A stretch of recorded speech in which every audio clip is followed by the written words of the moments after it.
Ito ang nakakatuwang kwento ng Jack and the Beckies. Isinulat at isinalarawan ni Becky Mon. Sa isang malayong sulok ng daigdig, may dalawang tribong kilala sa kanilang pagkakaiba at hindi pagkakaunawaan. Ang tribong Nyak-Nyak na naninirahan sa kapatagan at ang tribong Bekbek na nananahan sa makulay na bahaghari. Si Prinsesa Aurora ay nakatira sa Bekbek. Ang mga Becky ay masayahin, puno ng kulay at may sariling wika na puno ng damdamin at galaw. Ang mga Nyak-Nyak naman ay kilala sa kanilang matitikas na pananalita, tahimik na pamumuhay at pagsunod sa tradisyon. Dahil sa malalim na agwat ng kultura at wika, matagal nang may sigalot sa pagitan ng dalawang tribo. Hanggang sa isang araw, may nangyaring hindi inaasahan. Nagkasakit si Mudra, ang inang reyna ni Prinsesa Aurora, at tanging halamang gamot mula sa kapatagan ng Nyak-Nyak ang makagagamot dito. Lubhang nalungkot si Prinsesa Aurora. Kasabay nito, isang salot ang lumaganap sa kapatagan.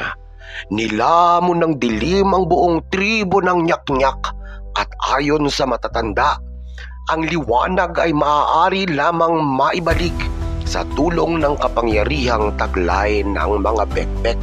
Walang magawa ang dalawang tribo kundi kumilos.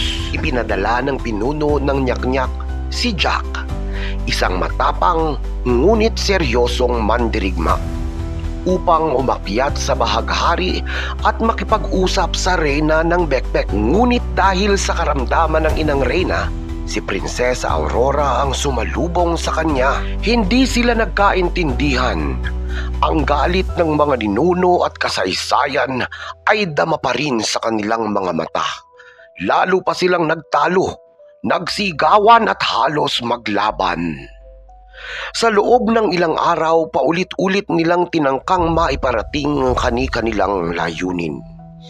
Ngunit ang wika at damdamin ay tila pader sa pagitan nila. Hanggang sa biglang dumating ang pinunong Pantas, isang matandang nilalang na hindi bahagi ng alinmang tribo. Agad na nagwika si Pinunong Pantas. Nababalot na rin ng kadiliman, pati ang inyong mga puso.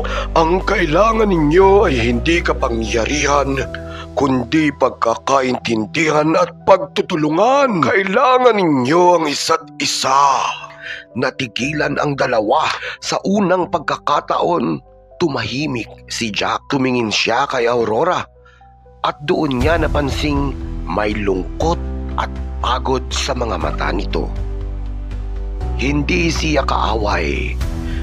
Isa rin siyang anak na nag-aalala. Dahan-dahang kinuha ni Jack ang boteng may lunas mula sa kanyang sisidlan at iniabot ito kay Aurora. Walang salitang binitiwan. Tinanggap ito ni Aurora at pinainom sa kanyang ina. Sa ilang sandali, nagising ang reyna at muling nabalot ng aliwalas ang bahaghari. Bilang pasasalamat, sinamahan ni Aurora si Jack pabalik sa kapatagan. Pagdating nila roon, nakita ng prinsesa ang kakilakilabot na dilim sa buong tribo. Nangako si Prinsesa Aurora na tutulungan niya ang tribong Nyak-Nyak sa kanilang suliranin. Sa isang kumpas ng kanyang kamay, lumitaw ang mga kulay: pula, asul, dilaw, berde, lila at iba pa. Tumindig ang liwanag at nagsimulang bumalik ang kulay at liwanag sa tribong Nyak-Nyak. Mula noon, nagtayo ng tulay mula sa kapatagan paakyat sa bahaghari. Tinawag nila itong tulay ng pagmamahalan. Patunay na kahit gaano pa man kalalim ang pinag-ugatang pagkakaiba, ang pag-ibig at pag-unawa ay daan sa tunay na kapayapaan at pagkakaisa. Vonggels.